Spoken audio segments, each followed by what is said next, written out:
कुंडहुखर या ओरांव छोटा नागपुर क्षेत्र का एक आदिवासी समूह है।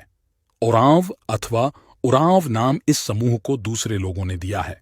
अपनी लोक भाषा में यह समूह अपने आप को कुरुख नाम से वर्णित करता है। अंग्रेजी में ओ अक्षर से लिखे जाने के कारण इस समूह के नाम का उच्चारण ओरांव किया जाता है। बिहार, छत्तीसगढ़ में उरांव नाम का प्रचलन अधिक है। जय धर्मेश जौहर, नमस्कार। आप देखना शुरू कर चुके हैं tribestube.com। आप सभी को इस वीडियो में स्वागत है। आज मैं आप सभी को हमारे आदिवासियों की प्राचीनतम परंपरा रीति रिवाज से रूबरू कराने जा रहा हूं।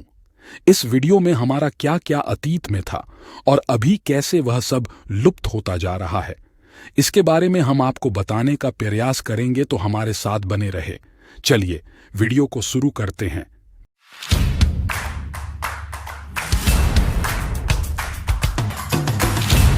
पहला में जानते हैं कुंडहुख या ओरांव आदिवासियों की जीवन शैली। कुंडहुख लोगों की अपनी भाषा है जिसे कुंडहुख भाखा कहा जाता है। खुद का धर्म है जिसे आदि धर्म कहा जाता है। खुद की भाषा लिपि है जिसका नाम कुडुख बन्ना लिपि रखा गया है। खुद की सामाजिक व्यवस्था है जिसे परहहा व्यवस्था राजी परहहा के नाम से जाना जाता है। खुद की परंपरा है जिसे कुंडहुख चेलो के रूप में जाना जाता है। खुद का समाज कानून है जिसे परहहा ऐने कानून के नाम से जाना जाता है। तो चलिए अब 2 नंबर में जानते हैं सामाजिक परहहा व्यवस्था के बारे में। परहा एक प्राचीन पारंपरिक सामाजिक धार्मिक सांस्कृतिक और न्यायिक संगठन है जो कि कुंडुख लोगों का है। इसे एक्स पोस्ट फैक्टो संगठन के रूप में भी जाना जाता है। यह न केवल पारंपरिक संगठन है बल्कि यह पेरेंटल ऑर्गेनाइजेशन जो कि माता पिता का पारंपरिक संगठन भी है। यह कुंडुख लोगों के स्वशासन सरकार का एक प्राचीन लोकतांत्रिक स्वरूप है। सिंधु घाटी सभ्यता में कुंडुख लोग लोकतंत्र के निर्माता थे। यह लोकतंत्र अभी भी कुंडुख समाज में मौजूद है। लोकतंत्र कुंडुख स्वशासन की आत्मा है। तीसरा, एजुकेशनल इंस्टीट्यूशन जॉक एडपा आरा पेलो एडपा। यह एक प्राचीन पारंपरिक आदिवासी कुंडुख समाज के नौजवान की शैक्षिक संस्था है। यह कुडुख सामाजिक व्यवस्था का एक अविभाज्य हिस्सा भी है। यह एक प्राचीन शिक्षा प्रणाली है जिसमें कुंडुख समाज के लड़कों और लड़कियों दोनों के लिए अलग अलग 2 डॉर्मिटरी रखा गया है। कई इतिहासकारों ने इसे boys dormitory and girls dormitory के रूप में चित्रित किए हैं। मूल रूप से छात्रों की 3 श्रेणियों को छात्रावास में प्रवेश दिया जाता है। पहला, सन्नी टूवर जोंखर पेलर, इसका मतलब होता है छोटी उम्र के छात्र। दूसरा, मझिला टूवर जोंखर पेलर यानी मध्य आयु के छात्र। तीसरा और आखिरी, कोहा टूवर जोंखर पेलर मतलब बड़ी उम्र के छात्र। लेकिन अभी के समय में देखा जाए तो यह शैक्षिक संस्था लुप्त होता जा रहा है। मदित जो कि सहयोग होता है। गांव के किसी व्यक्ति विशेष के सामूहिक कार्य में यह अयोग्य मदद है। यह एक वर्ष महीना हफ्ता में एक बार किसी व्यक्ति को किसी विशेष कार्य के लिए दिया जा सकता है।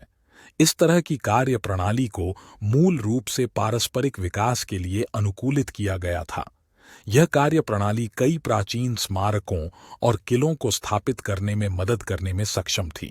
यह कार्य प्रणाली अब भी कुंडुखु आदिवासी के बीच मौजूद है। दूसरा, पंचा। यह कुंडुख ग्रामीणों की सामूहिक या पारस्परिक कार्य प्रणाली है। इस प्रणाली में प्रत्येक परिवार का एक सदस्य गांव पंचों में जाकर गांव के किसी व्यक्ति विशेष के काम में मदद करते हैं। काम की इस प्रणाली के माध्यम से लोगों के बीच आपसी तालमेल बढ़ता है। इसे पारस्परिकता विकास भी कहा जाता है। पंचा कुंडुख लोगों की ग्राम में पारस्परिक संपत्ति का बैंक हुआ करता था। कुछ सरकारी नियम के कारण यह प्रणाली दिन प्रतिदिन तेजी से मर रही है। तीसरा, कुंडहुखा लोगों की आर्थिक प्रणाली। कुडुख लोगों की अपनी आर्थिक व्यवस्था है, अर्थात विशुद्ध रूप से कृषि और वन प्राकृतिक संसाधनों पर आधारित है। प्राचीन काल में गांव के कुडुख लोग एक साथ काम करते थे और जो कुछ भी कमाते थे उसे गांव के आपसी भंडारण में रखा जाता था और आवश्यकता के अनुसार गांव के सदस्यों को अर्जित संपत्ति दी जाती थी।